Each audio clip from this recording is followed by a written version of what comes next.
Assalamualaikum warahmatullahi wabarakatuh. Waalaikumsalam. Alhamdulillah wassalatu wassalamu ala Rasulillah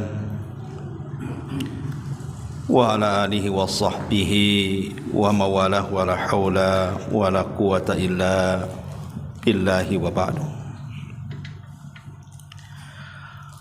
Alhamdulillah, di malam hari ini kembali kita bisa duduk di Masjid Al-Fajri. Salawat dan juga salam tetap kita hadiahkan dan kita curahkan kepada baginda Nabi besar Muhammad sallallahu alaihi wasallam.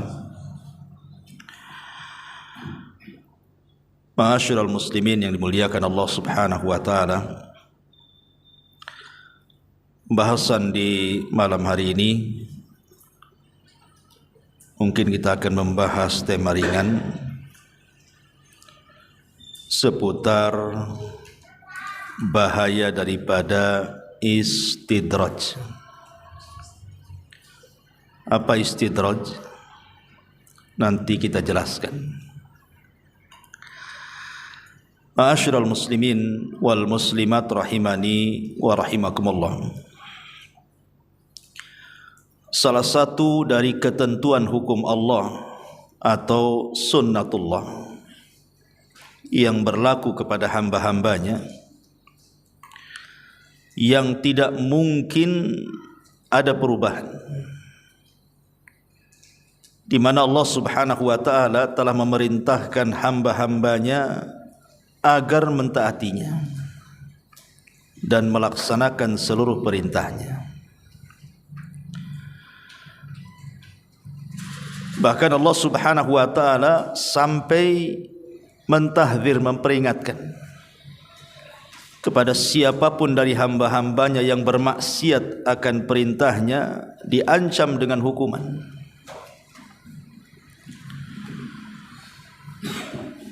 Akan tetapi ada pula di antara hamba-hamba Allah yang justru mereka melanggar perintah dan sebaliknya malah kemudian melakukan larangan Allah Azza wa Jal, malah Allah biarkan dan Allah tidak mengazabnya. Tentu bukan berarti Allah Subhanahu wa taala memberikan kesenangan secara mutlak kepada orang tersebut. Maknanya Allah biarkan itu sampai pada waktunya Allah Azza wa Jal akan mengazabnya. Itulah yang disebut dengan istidraj namanya. Sengaja berada di atas kenikmatan padahal dia ahli maksiat, kemudian Allah memperpanjang usianya dan seolah-olah tidak tertimpa penyakit. Allah lancarkan rizkinya padahal tidak pernah salat dan begitu seterusnya. Tetapi dia tidak sadar bahwa satu hari kelak Allah Subhanahu wa taala akan mengazabnya. Inilah pembahasan kita tentang bahaya istidraj. Ma'asyiral muslimin wal muslimat rahimani wa rahimakumullah. Dalam sebuah hadis yang dikeluarkan oleh Imam At-Tirmidzi, Nabi sallallahu alaihi wasallam mengatakan, "Ma yazalul bala bil mu'mini wal mu'minati fi nafsihi wa waladihi wa malihi hatta yalqallah ta'ala wa ma alaihi khati'ah." Cobaan akan senantiasa menimpa seorang mukmin, baik laki-laki ataupun perempuan, baik terhadap jiwanya, baik kepada anak-anaknya ataupun hartanya, sehingga dia berjumpa dengan Allah dalam keadaan tidak memiliki dosa. Hadis ini ada beberapa faedah. Satu, bahwa ujian itu merupakan sunnatullah yang akan berlaku kepada seluruh hambanya, tidak pandang bulu apakah dia laki-laki atau perempuan. Kemudian yang kedua, Seseorang yang telah menyatakan dirinya beriman kepada Allah Azza wa Jal pasti akan diuji. Karena Allah yang mengatakan ahasiban nas an yutraku an yaqulu amanna wa hum la yuftanun. Apakah manusia mengira bahwa mereka akan dibiarkan begitu saja setelah mengucapkan kami beriman, sementara mereka tidak mendapatkan ujian? Tentu tidak. Siapapun yang menyatakan beriman kepada Allah pasti diuji. Dan ujian itu yang ketiga bermacam-macam. Ada kalanya berkaitan dengan dirinya, dengan kesehatannya, dengan ekonominya, ataupun dengan keluarganya, atau dengan hartanya. Masalahnya, ada orang yang tidak pernah diuji. Jadi ada orang-orang itu yang tidak pernah diuji, dibiarkan oleh Allah Azza wa Jalla. Padahal mereka tidak solat, mereka tidak puasa, mereka tidak zakat, mereka tidak haji, mereka bakhil, bahkan mereka maksiat lagi. Mungkin di antara mereka berzina, di antara mereka minum khamar, di antara mereka berjudi, atau mungkin melakukan yang lebih daripada itu dari kesyirikan dan kekufuran. Tapi Allah tidak uji. Inilah yang disebut dengan apa? Istidraj. Dibiarkan oleh Allah Subhanahu wa taala sampai kelak pada waktunya Allah cabut kenikmatannya.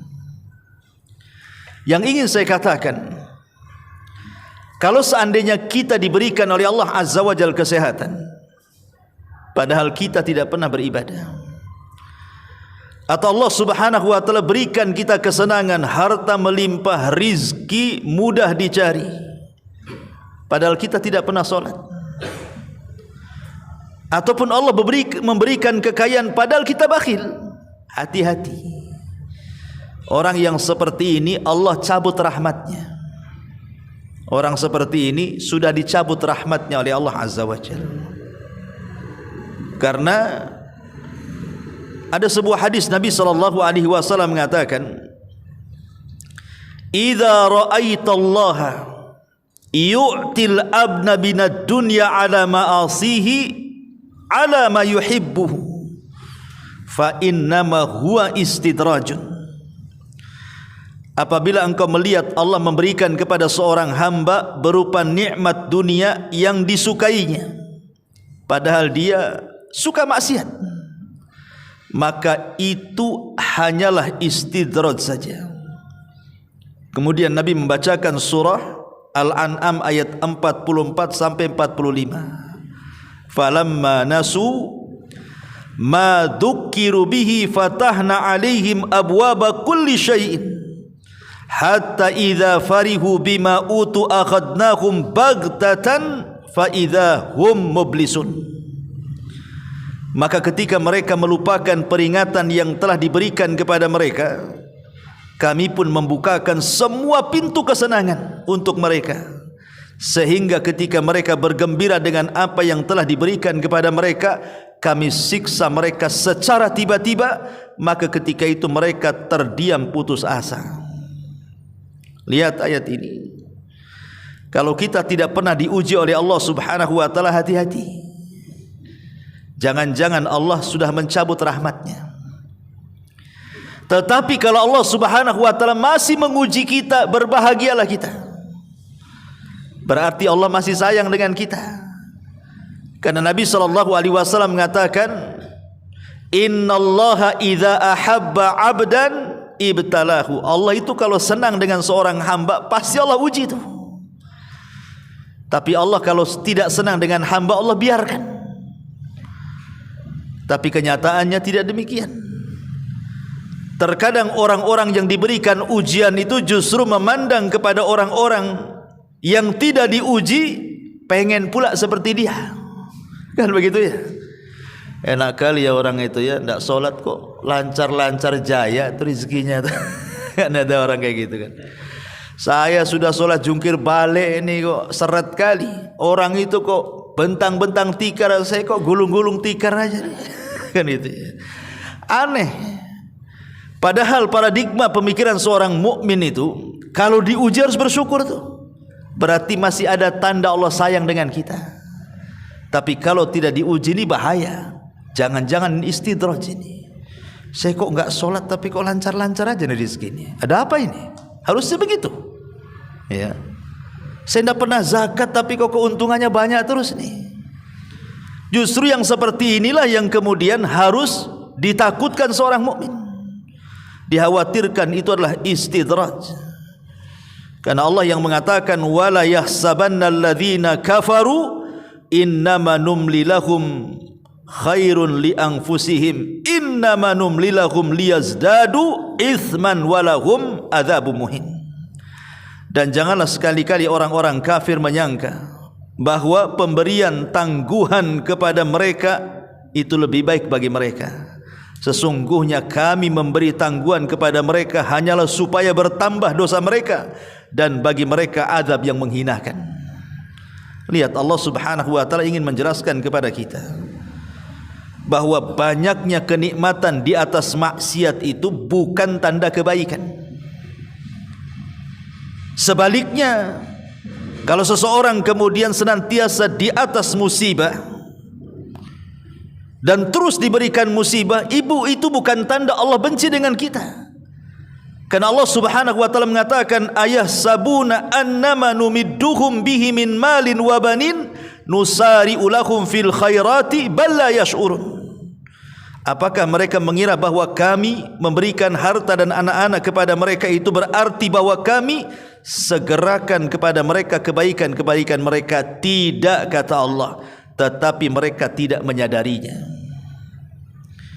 Karena kebanyakan manusia begitu kan, kalau di masyarakat itu, kalau seandainya mereka diberikan harta banyak, walaupun mereka tidak ibadah, seolah-olah Allah sayang dengan saya.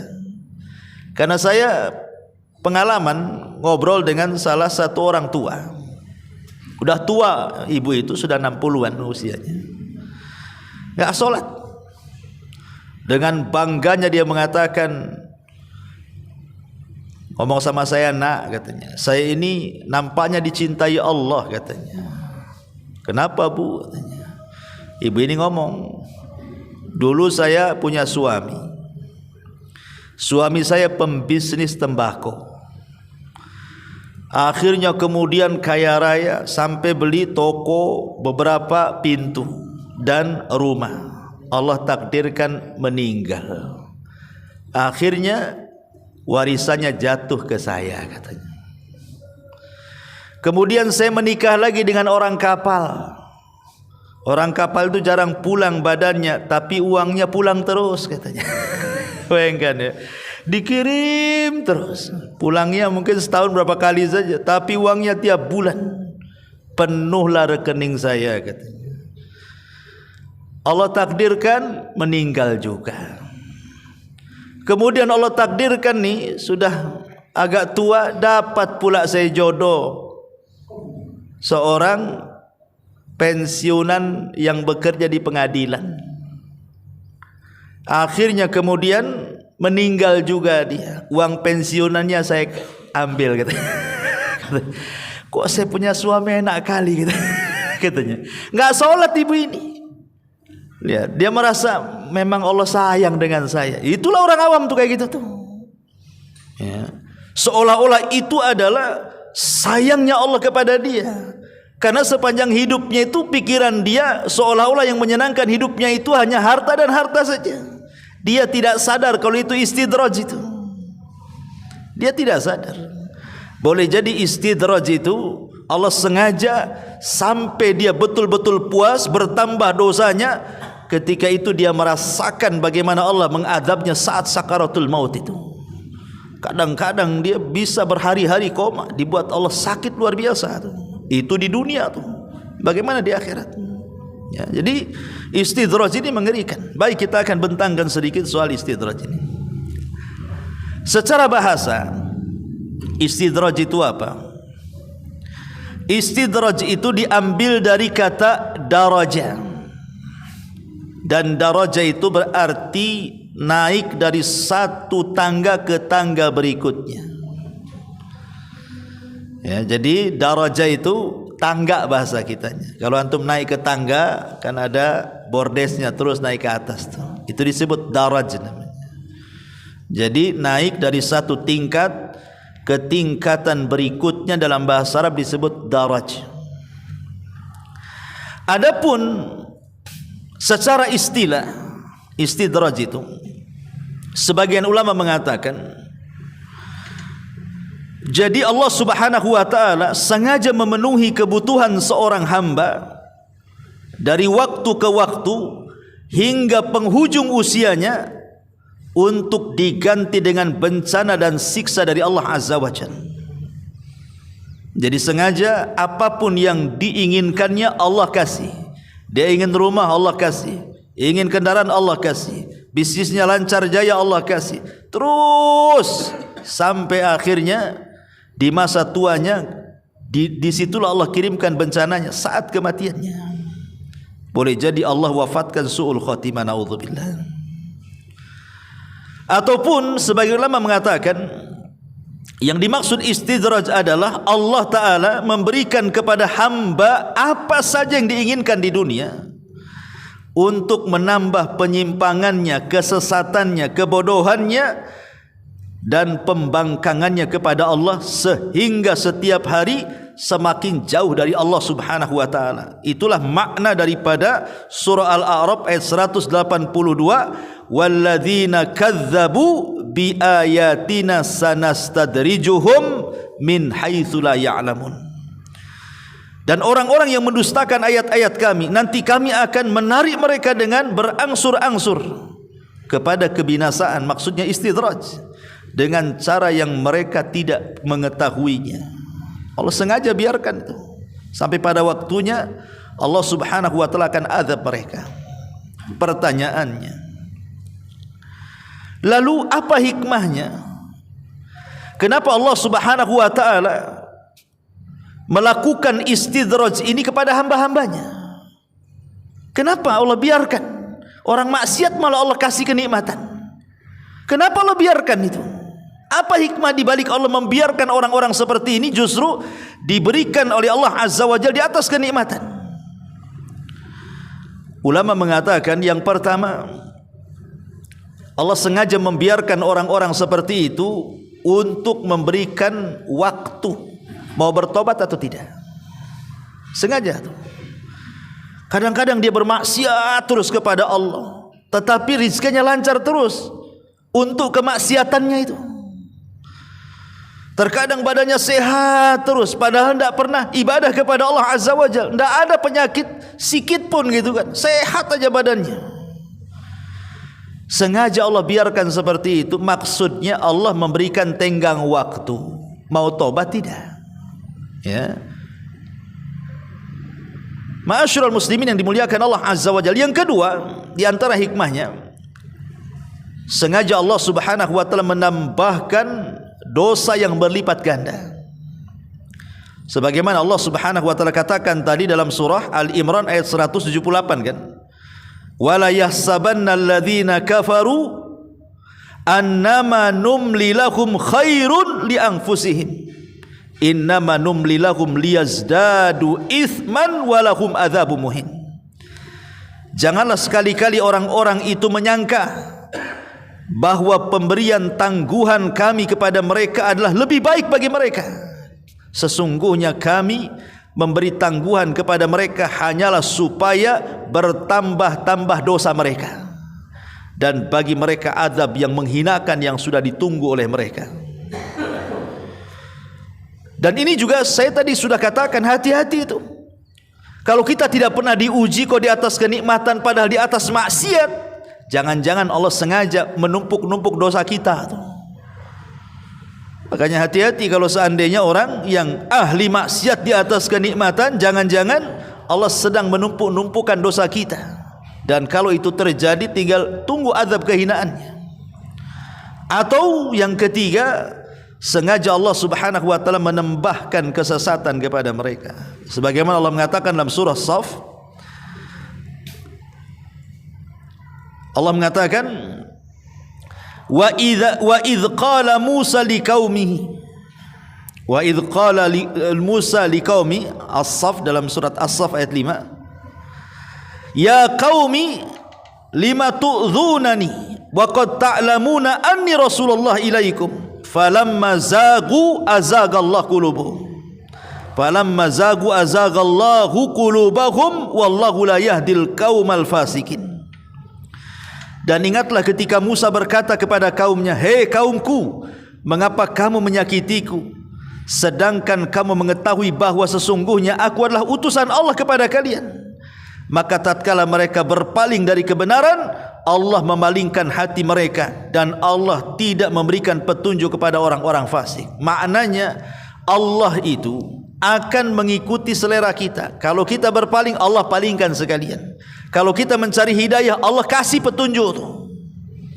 Kita tinggal milih tu. Wa hadainahu najdain, kami pilih kau dua jalan. Ni jalan ke neraka, ni jalan ke surga. Ni jalan ke hidayah, ni jalan kesesatan. Tinggal milih saja. Kalau kita memilih jalan kesesatan, falamma zagu azagallah nuwallihi ma tawalla, kami akan palingkan ke mana dia berpaling. Tetapi kalau kita memilih jalan surga, wa man yujahidu fina lanahdiyannahum subulana, kalau kita sungguh-sungguh mencari hidayah, Allah kasih jalan hidayah, ni jalannya. Makanya Rasul mengatakan apa? Man yuridillahu khairan yufaqihu fid din. Siapa yang ingin mencari kebaikan, Allah cerdaskan tu agamanya. Ya. Ma'asyiral muslimin wal muslimat rahimani wa rahimakumullah. Adapun bentuk-bentuk istidraj ini harus dipahami supaya kita tidak termasuk. Seperti apalah bentuk-bentuk istidraj itu? Yang pertama, dibukakan berbagai kenikmatan kepada dia. Apapun yang ia inginkan dari kenikmatan dunia dibentangkan di hadapannya. Ingin rumah dikasih rumah, ingin kendaraan dikasih kendaraan, ingin usaha dilancarkan usahanya. Pokoknya apapun yang dia inginkan dari kenikmatan dunia selalu dikabulkan. Entah bagaimana caranya Allah Subhanahu wa taala mengabulkannya. Dan ini hati-hati. Kalau setiap keinginan kita di dunia Allah kabulkan, sementara kita di atas kemaksiatan, hati-hati, ini istidraj. Karena Allah yang mengatakan falamma nasu ma dzukkiru bihi fatahna alaihim abwaba kulli syai'in. Maka tatkala mereka melupakan peringatan yang telah diberikan kepada mereka, kami pun membuka semua pintu kesenangan. Dibukanya pintu kesenangan kepada kita itu. Apapun yang kita inginkan Allah kasih. Tetapi hatta idza farihu bima utu, sehingga apabila mereka bergembira dengan pemberian Allah, apa kata Allah? Akhadnahum baghtatan fa idzahum mublisun. Tiba-tiba Allah Subhanahu wa taala menyiksa mereka secara tiba-tiba dan mereka pun terdiam putus asa, maknanya tidak sempat tobat, keburu mati. Nah, ini kan bahaya nih. Ya, ini yang pertama, dibukakan berbagai macam nikmat. Kemudian yang kedua, dipanjangkan umurnya. Ya. Itu yang suka sholat 60 tahun dah mati. Itu tidak pernah sholat 100 tahun tak mati-mati itu. Nah, ini hati-hati nih. Ya. Bukan berarti kemudian panjang usia orang yang ahli maksiat itu berarti dia baik kan gitu. Karena Rasul mengatakan apa? Sebaik-baik manusia itu man tala umruhu wa hasuna amaluhu, kan begitu. Sebaik-baik manusia itu yang panjang umurnya, baik pula amalannya. Berarti seburuk-buruk manusia itu yang panjang umurnya, jelek pula amalannya. Berarti orang yang dipanjangkan usia tapi dia tidak ibadah, hati-hati, itu istidraj itu. Makin bertambah usia makin banyak dosanya nanti. Ya. Makanya Allah Subhanahu wa taala berfirman dalam surah Al-Anbiya, Allah mengatakan kul man yaklaukum bil laili wan nahar minar rahman bal hum an dzikri rabbihim mu'ridun am lahum alihatun tamna'uhum min dunina la yastati'una nasra anfusihim walahum minna yushabun bal matta'na haula'i wa aba'ahum hatta tala alaihimul umur afala yarawna anna na'til arda nanqusuha min atrafiha afahumul ghalibun. Allah mengatakan dalam surah Al-Anbiya ayat 41 sampai 44, katakanlah wahai Muhammad, siapakah yang dapat memelihara kamu di waktu malam dan siang hari? Maksudnya dari azab Allah Azza wa Jalla yang Maha Pemurah. Sebenarnya mereka adalah orang-orang yang berpaling mengingat Tuhan mereka. Atau adakah mereka mempunyai Tuhan-Tuhan yang dapat memelihara mereka dari azab kami? Tuhan-Tuhan itu tidak sanggup menolong diri mereka sendiri dan tidak pula mampu melindungi dari azab kami. Sebenarnya di sini syahidnya, kami telah memberi mereka dan bapak-bapak mereka kenikmatan hidup di dunia hingga panjanglah umur mereka. Maka apakah mereka tidak melihat bahwasannya kami mendatangi negeri kafir, lalu kami kurangi luasnya dari segala penjurunya? Maka apakah mereka mampu menang melawan Allah Azza wa Jalla? Tentu tidak. Jadi syahidnya di sini Allah sudah panjangkan umurnya tuh. Ini nikmat kan? Makanya Allah Subhanahu wa taala katakan apa? Awalam nu'ammirkum ma yatadzakkaru fihi man tadzakkar, kan itu. Tidakkah aku sudah kasih usia panjang kepadamu tuh untuk mengingat Allah Subhanahu wa taala, dan telah Allah utus kepada kalian pemberi peringatan. Sebagian para ulama mengatakan bahwa ayat ini adalah tanbih, peringatan kepada orang-orang yang usia 40 tahun ke atas. Kalau usia 40 tahun ke atas, ikhwan, dia belum bertobat, maka susah bertobat sampai kematian. Tapi kalau usia 40 tahun ke atas, dia sudah ada keinginan baik untuk bertobat, merubah dirinya, meninggalkan maksiat sedikit-sedikit, berarti dia dapat taufik tuh, insyaallah. Maka dia akan semakin baik sampai wafatnya. Kenapa demikian? Karena usia 40 tahun itu hampir semua kenikmatan Allah sudah Allah kasih tuh. Rata-rata usia 40 tahun itu sudah punya rumah walaupun kontrak, sudah punya istri, sudah punya anak, sudah punya pekerjaan, cara berfikirnya sudah dewasa. Akhirnya artinya separuh besar nikmat Allah itu sudah Allah berikan. Artinya kalau seandainya kemudian separuh lebih nikmat Allah sudah Allah berikan dan Allah karuniakan kepadanya, kok tidak berfikir bahwa itu semua pemberian dari Allah, celaka dia.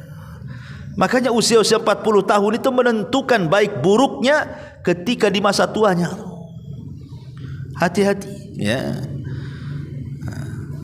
Karena usia umat Islam ini juga tak panjang, antara 60 sampai 70. Siapa antum usianya 60 tuh? Hati-hati, itu lagi OTW tuh. Gitu. Harus lebih bertobat lagi kepada Allah Subhanahu wa taala. Ya. Kemudian juga yang ketiga di antara bentuk-bentuk istidraj adalah penundaan azab. Penundaan siksa dari Allah Azza wa Jalla. Allah tunda tuh siksanya. Bukan berarti kemudian Allah menunda siksanya, dia tidak akan disiksa. Tidak di dunia, di akhirat.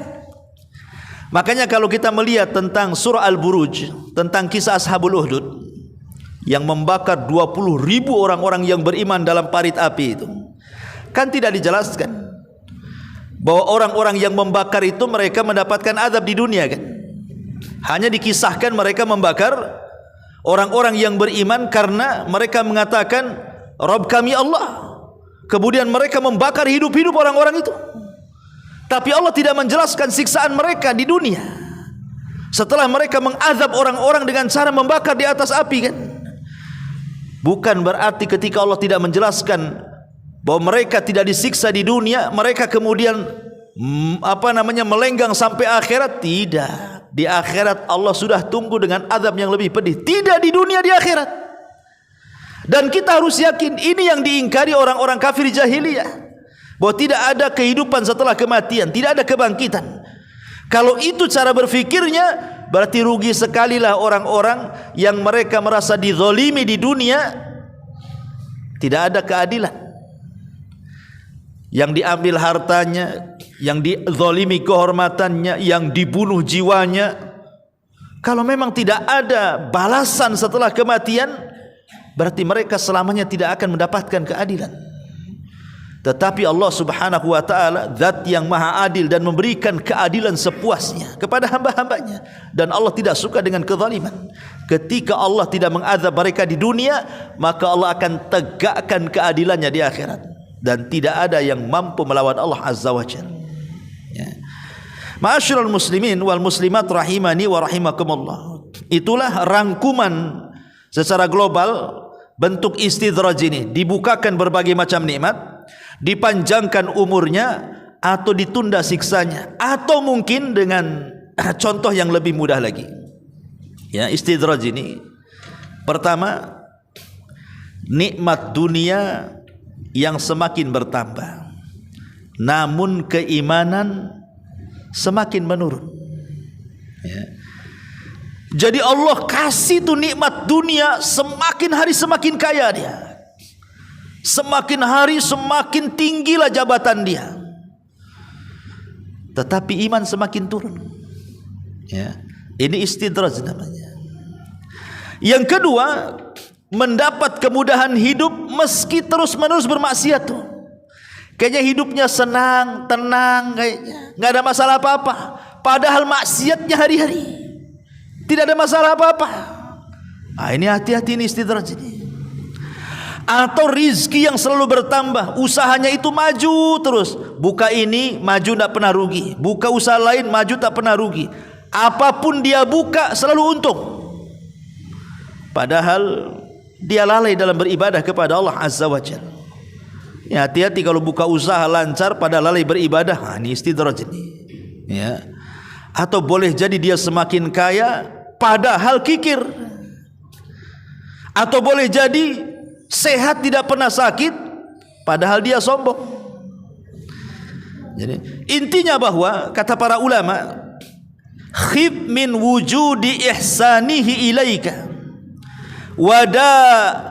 wadawami isa'atika ma'ahu an yakuna dhalika istidrajan sanastadrijuhum min haitsu la ya'lamun. Takutlah pada perlakuan baik Allah kepadamu di tengah durhakamu yang terus menerus kepadanya, karena itu bisa jadi sebuah istidraj, seperti firman Allah Azza wa Jal, kami mengistidrajkan mereka dari jalan yang mereka tidak tahu.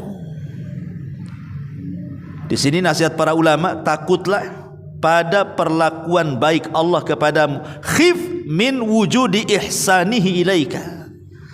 Takutlah pada perlakuan baik Allah kepadamu, wadawami isa'atika ma'ahu, di tengah-tengah durhakamu yang terus menerus kepada Allah Azza wa Jalla.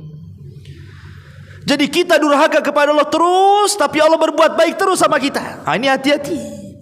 Ini istidraj kata ulama.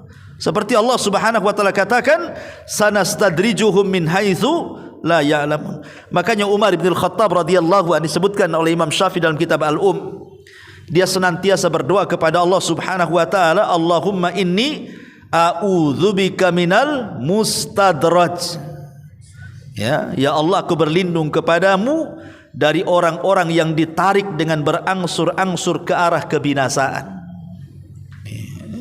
Takut harusnya, ya. Dan contoh-contoh istidraj dalam Al-Qur'an ini banyak. Contoh-contoh yang dicontohkan Allah dalam Al-Qur'an tentang istidraj ini, seperti kisah Qarun. Ya. Qarun itu sebenarnya kalau kita, dan pernah saya ceritakan di sini bagaimana kisah Qarun itu.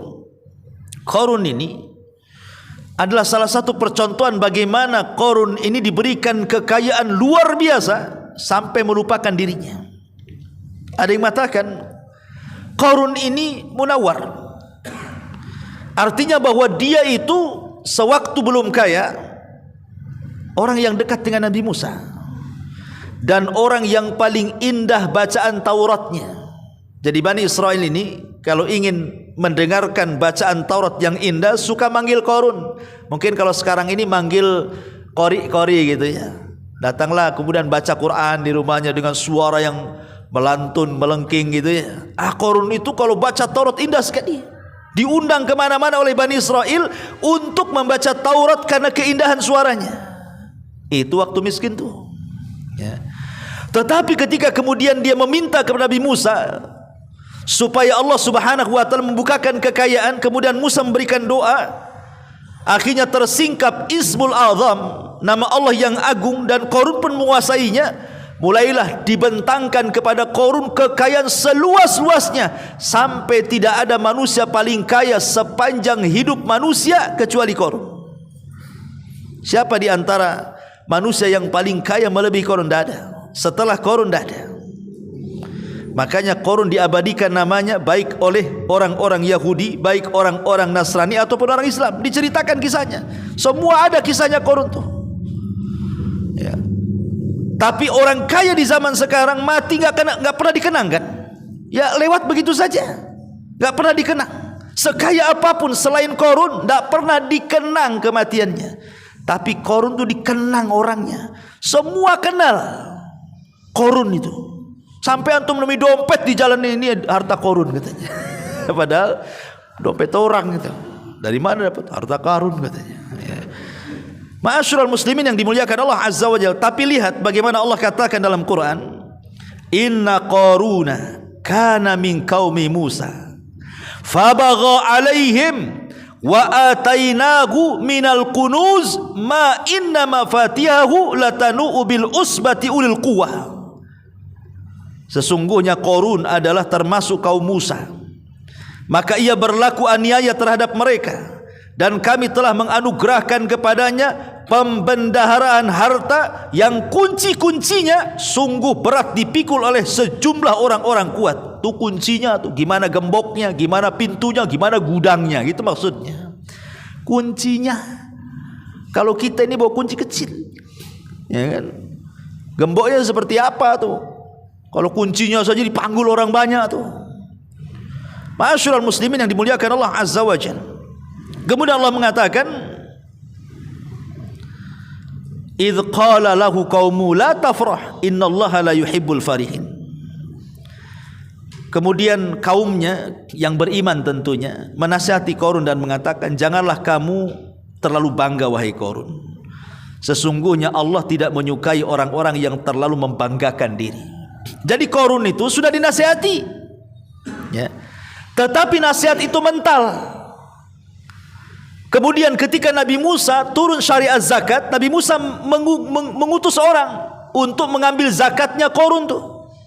Tapi apa kata Qarun? Innama utitu min ilmin indi. Sesungguhnya kekayaanku ini karena kecerdasanku. Bukan Musa yang kasih, bukan Tuhan yang kasih. Ini karena kecerdasanku nih. Hati-hati nih.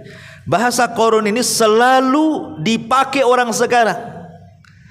Rupanya Qarun itu akan jadi simbol bahwa akan ada Qarun seperti Qarun ketika mengingkari nikmat Allah Azza wa Jalla. Ya wajar Pak Ustadz, saya kaya. Saya kan S1, S2, S3 doktor. Ya. Saya tinggi sekolah, masa saya miskin? Ya wajar lah kan gitu.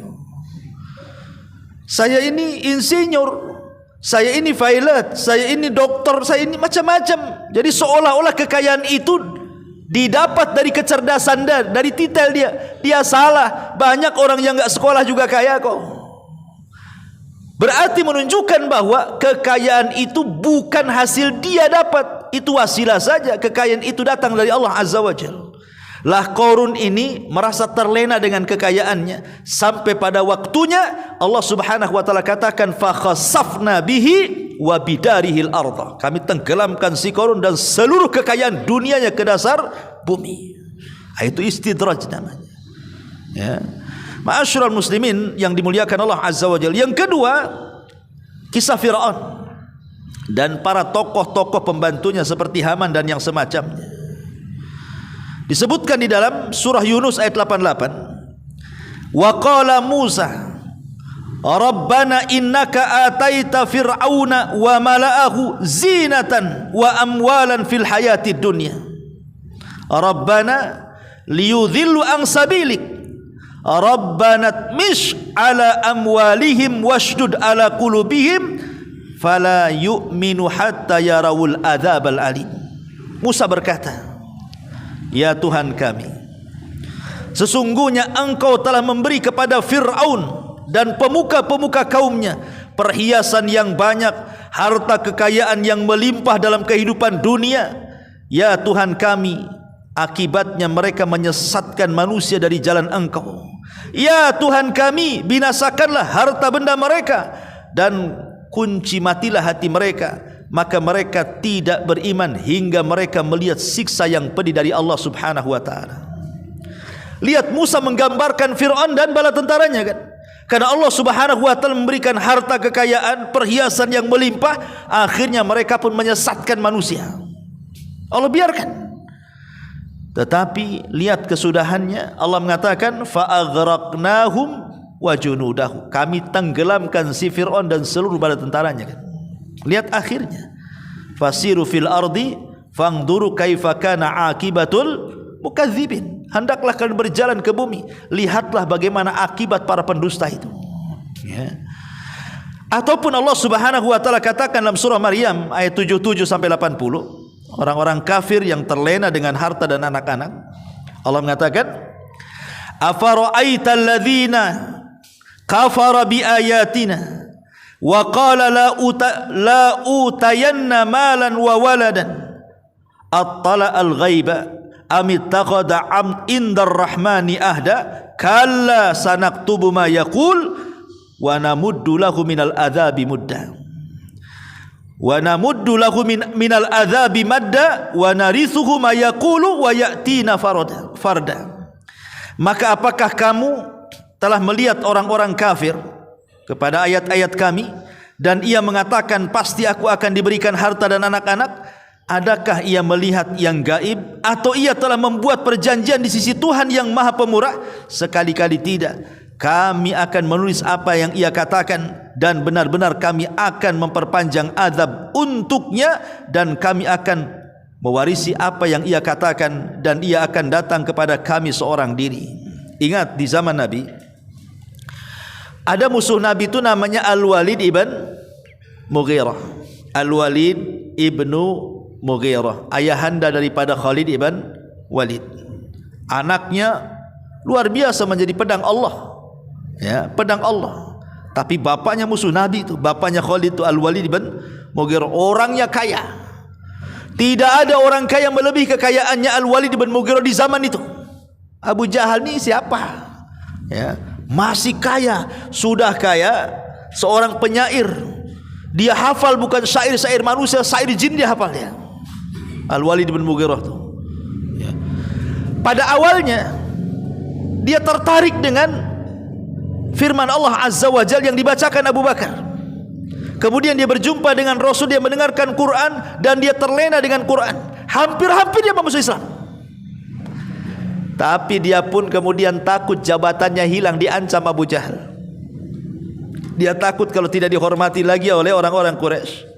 Akhirnya yang tadinya memuja dan memuji Rasul, kemudian belakangan menghina dan mencaci Rasul. Bukan hanya Rasul, Quran dicaci dia. Dan dia katakan, in hiya illa sihrun yu'thar, in hiya illa kaulun bashar. In hiya illa sihrun yu'thar. Quran itu sihrun yu'thar, itu sihir impor katanya. Jadi Muhammad itu punya guru bukan orang Arab katanya. Itulah mantra-mantranya Quran katanya. Dan Quran itu bukan ucapan wahyu tapi ucapan dia. Lihat. Ini kan bahaya. Ya, mengatakan seperti itu, seperti sekarang ada orang yang mengatakan bahwa Quran itu ucapan Muhammad. Ini bahaya. Sama dengan Al-Walid ini. Ya. Qala Rasulullah sallallahu alaihi wasallam fil Qur'anil Karim katanya. Berkata Rasul dalam Quran. Harus dibedakan. Ada Quran, ada hadis qudsi, ada hadis biasa.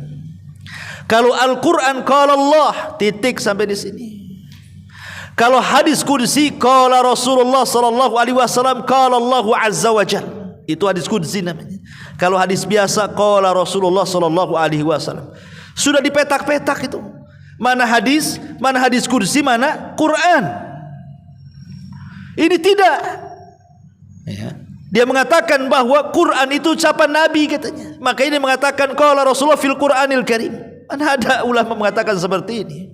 kecuali orang yang mengatakan Al-Quran makhluk. Orang yang mengatakan Al-Quran makhluk ini bukan ada zaman sekarang saja. Kita tidak heran kalau ada yang mengatakan seperti itu, karena pemahaman ini asalnya dari Mu'tazilah. Dan Mu'tazilah ini sudah berkembang di zaman bahala. Di zaman siapa? Imam Ahmad.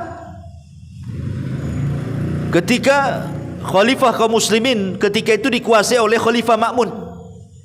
Dan Ma'mun ini cerdas orangnya. Saking cerdasnya itu akhirnya dia ikut Mu'tazilah tuh. Sehingga kemudian memilih Ahmad ibn Abi Du'ab di zaman Khalifah Ma'mun menjadi qadhi. Dan dia ulama Mu'tazilah. Sementara musuhnya Ahmad ibn Hanbal dan seorang ahli sunnah. Ini Ahmad ibn Abi Du'ab ini mempengaruhi Khalifah Ma'mun supaya akidah Mu'tazilah itu menjadi undang-undang negara. Dan Khalifah Ma'mun memaksa rakyatnya untuk ikut akidah Mu'tazilah. Kalau tidak ditangkap, dipenjara, dibunuh. Hampir banyak para ulama terjadi penangkapan di zaman itu. Bahkan ulama-ulama salaf yang luar biasa mati gara-gara fitnah ini. Apa fitnahnya? Tentang ikhtibar, ujian kepada para ulama dengan sebuah pertanyaan, apakah Al-Quran makhluk ataukah kalamullah? Kalau para ulama mengatakan Al-Quran kalamullah bukan makhluk, tangkap, masukkan penjara. Kalau mengatakan Al-Quran makhluk, dibebaskan. Kau Mu'tazilah. Akhirnya banyak ulama mati di penjara. Al-Buaiti kawan Imam Syafi'i mati di penjara. Muhammad ibn Nuh mati di penjara. Ya, siapa lagi? Nuaim ibn Hammad yang kasihan. Nuaim ibn Hammad dia ulama besar. Ya. Dia meninggal tidak dimandikan, tidak dikafankan, tidak disolatkan. Bayangkan, dikubur begitu saja dalam penjara. Itu ulama salaf tuh. Coba bayangkan. Banyak ulama yang meninggal, tapi banyak juga ulama yang menyerah. Akhirnya kemudian mereka pun mentakwil dengan isyarat tangan dan mengatakan bahwa suhuf, Taurat, Zabur, Injil, Quran makhluk. Maksudnya makhluk jarinya. Supaya tauriah namanya. Dia mengatakan seperti itu. Ya tetap dia meyakini bahwa suhuf, Taurat, Zabur, Injil, Quran kalamullah, tapi tidak disebut kalamullah. Mereka mengatakan apa? Suhuf, Taurat, Zabur, Injil, Quran makhluk. Maksudnya ini yang makhluk. Supaya tauriah, supaya tidak ditangkap. Ya, sampai mereka melakukan seperti itu. Yang bertahan ketika itu siapa? Imam Ahmad. Bertahan dia, mengatakan Al-Quran kalamullah, bukan makhluk. Siapa yang mengatakan Al-Quran makhluk, maka dia Jahmiyah, kelompok sesat.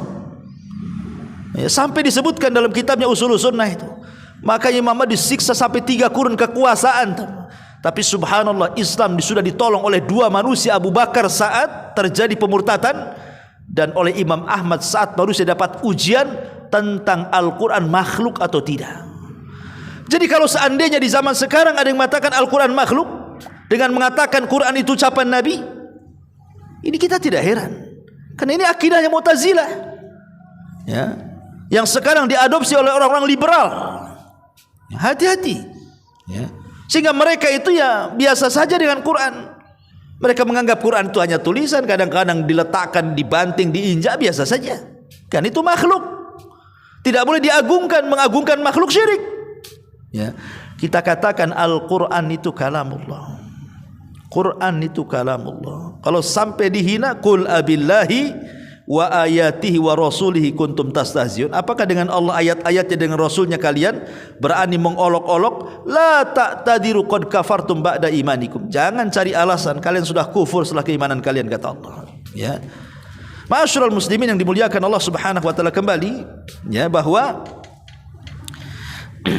Al-Walid ibn Mughirah ini dia sudah tertarik, tetapi kemudian karena takut hilang jabatan, akhirnya kemudian balik lagi dia kepada agama musyriknya, membela orang-orang musyrik. Makanya Allah turunkan surah Al-Mudaththir. Dzarni wa man khalaqtu wahida, tapi di ujung ayat mengatakan apa? Sauslihi saqar. Kami akan masukkan si Walid ke neraka saqar. Tidak di dunia dihukum, di akhirat dia dihukum. Itulah istidraj. Ya. Ma'asyiral muslimin yang dimuliakan Allah Azza wa Jalla. Adapun secara ringkas istidraj itu akan memiliki dua akibat. Akibat di dunia dan akibat di akhirat. Adapun akibat di dunia, tadi saya sudah bacakan ayatnya, surah Al-An'am ayat 44 sampai 45. Falamma nasu ma dzukkiru bi fatahna alaihim abwaba kulli syai' hatta idza farihu bima utu akhadnahum baghtatan fa idzahum mublisun. Maka tatkala mereka melupakan peringatan yang telah diberikan kepada mereka, kami pun membukakan semua pintu kesenangan untuk mereka, sehingga apabila mereka bergembira dengan apa yang mereka diberikan kepada mereka oleh Allah dari kenikmatan, kami siksa mereka dengan tiba-tiba, maka ketika itu mereka terdiam berputus asa. Ini hukuman di dunia, ya, tanpa sadar. Seperti umpamanya tiba-tiba datang tsunami, nggak ada persiapan tobat, mati dia digulung tsunami. Ya. Atau tiba-tiba datang gempa, roboh rumahnya, nggak sempat tobat, karena kerobohan rumah, kepalanya mati, dia ketimpa rumahnya sendiri. Atau tiba-tiba ada banjir, atau tiba-tiba mungkin tidak ada musibah, dia lagi jalan di jalan raya, tahu-tahu ditabrak atau nabrak, kemudian mati. Siapa yang tahu? Ya. Tidak sempat bertobat kepada Allah Azza wa Jalla. Makanya hati-hati. Dari sini kata para ulama, jangan merasa aman dari makar Allah. Jangan pernah merasa aman dari makar Allah. Jangan pernah merasa aman dari azab Allah. Azab Allah itu bisa sekonyong-konyong, karena semua makhluk yang ada di alam semesta itu semua tentara Allah Subhanahu wa taala. Allah tidak tinggal kirim saja, Allah tinggal perintahkan saja. Perintahkan bumi gempa-gempa, perintahkan lautan tsunami-tsunami, perintahkan sungai banjir bandang. Semua tentara Allah di bumi ini. Ya, maka jangan sampai terlena dengan kesenangan. Kemudian yang kedua, akibat tertimpa di akhirat. Apa nasib orang-orang yang istidraj di akhirat? Maka lihat bagaimana Allah mengatakan dalam surah Ghafir ayat 46, An-naru yu'raduna 'alaiha ghuduwa wa 'ashiyya wa yauma taqumus sa'ah adkhilu ala fir'auna asyaddal adzab. Kepada mereka diperlihatkan neraka pada pagi dan petang mereka, dan pada hari terjadinya kiamat, lalu kami malaikat diperintahkan, masuklah hai Fir'aun dan kaumnya ke dalam azab yang sangat keras. Ya. Artinya bahwa orang yang istidraj itu ada hukumannya sendiri di dunia dan ada hukumannya sendiri di akhirat. Dari kesimpulannya bahwa jangan pernah merasa aman dari azab Allah. Jangan. Ya, karena bahaya orang yang merasa aman dari azab atau makar Allah itu, satu, dia akan lalai dari ketaatan. Orang kalau merasa aman dari azab Allah, dia lalai kan.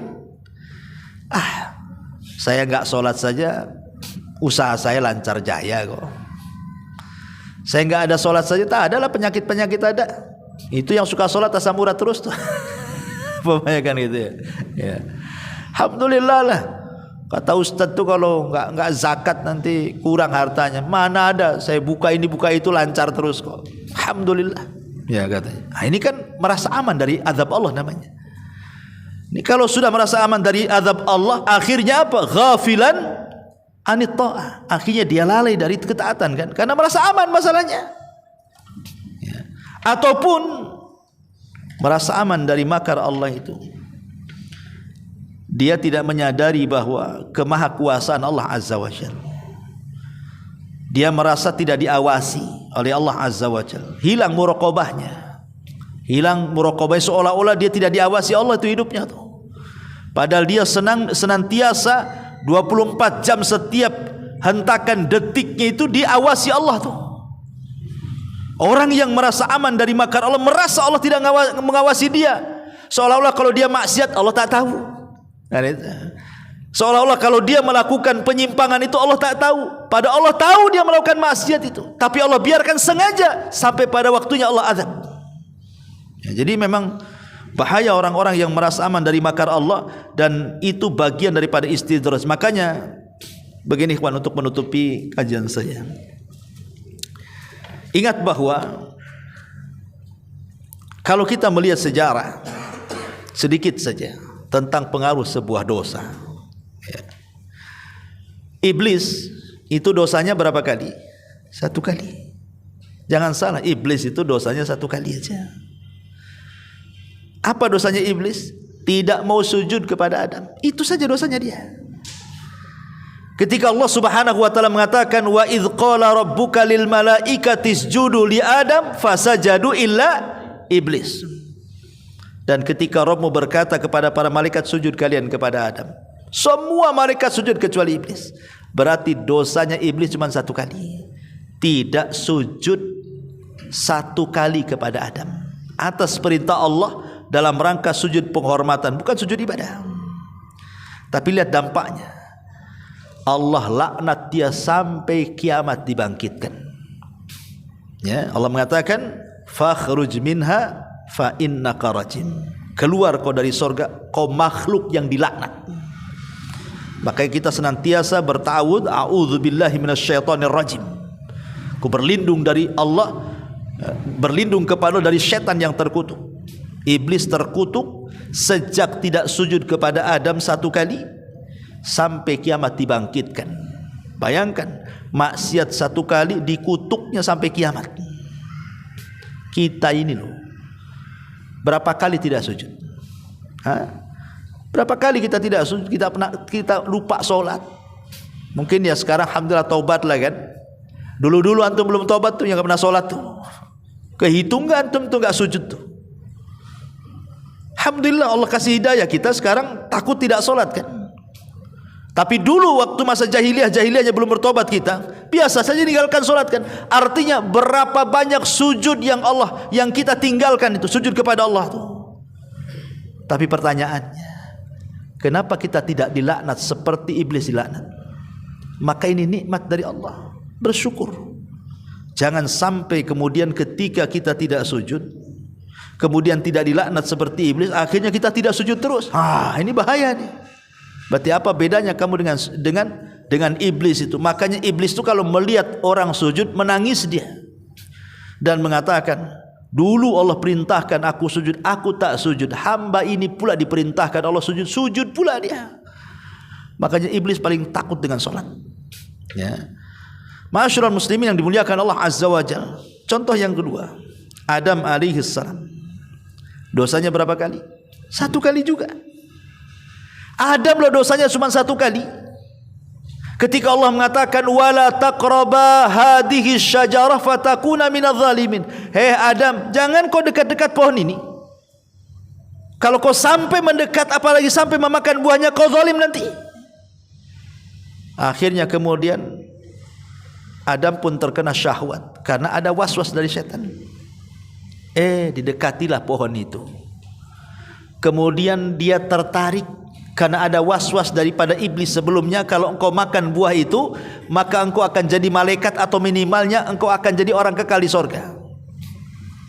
Akhirnya Adam pun memakan, tidak sampai ke telan, maksudnya tidak sampai ke perut tuh makanan itu, hanya sampai di tenggorokan saja. Kemudian Adam ingat, tapi itu cukup menjadikan Allah mengusir Adam dari sorga. Qulnah bitu minha jami'an.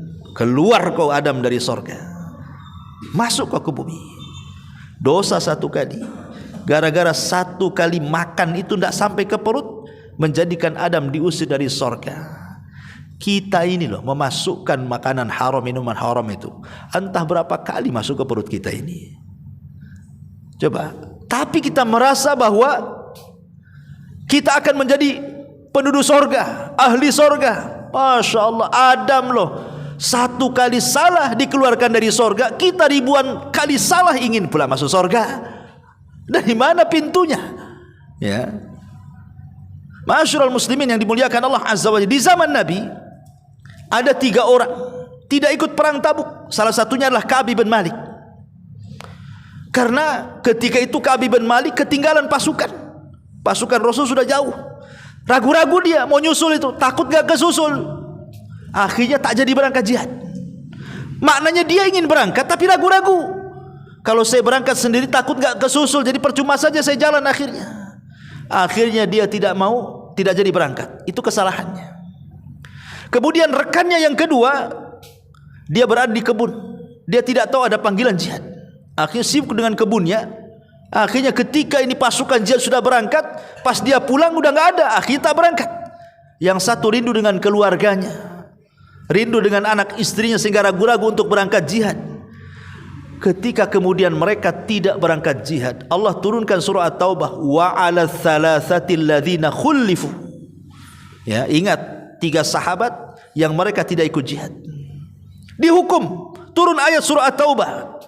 Sampai ketika kemudian datang hukuman itu, hatta idza dzaqat, sampai hati mereka itu sempit, bumi yang luas jadi sempit gara-gara mereka tidak ikut satu kali jihad. Lu bayangkan. 3 sahabat ini tidak pernah meninggalkan jihad bersama Nabi. Hanya 1 kali dia tidak ikut jihad, tapi hatinya merasa sempit, dunia yang luas jadi sempit di matanya. Kita ini loh, jihad aja tidak pernah.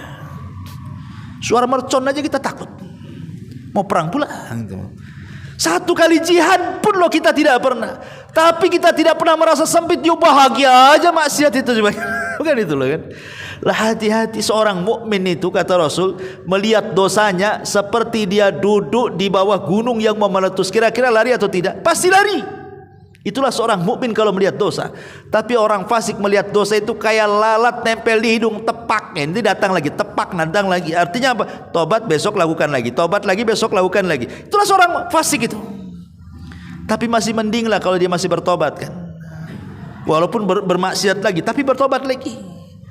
Tapi dari sini ma'asyiral muslimin yang dimuliakan, orang yang istidraj itu sama sekali tidak pernah memandang dosa itu masalahnya. Yang dia lakukan itu ya seolah-olah di atas kesenangan sehingga lupa akan dosa. Lah, ketika dia lupa dengan dosa itulah, ingat di situ ada azab Allah sekonyong-konyong yang akan datang kepada mereka, tidak di dunia, di akhirat. Maka inilah hati-hatinya peringatan dari bahaya istidraj ini. Wallahu a'lam bishawab. Mudah-mudahan ada manfaatnya nasihat sederhana ini. Subhanaka bihamdika asyhadu an la ilaha illa anta astaghfiruka wa atubu ilaik. Allahu ta'ala alam. Assalamualaikum warahmatullahi wabarakatuh.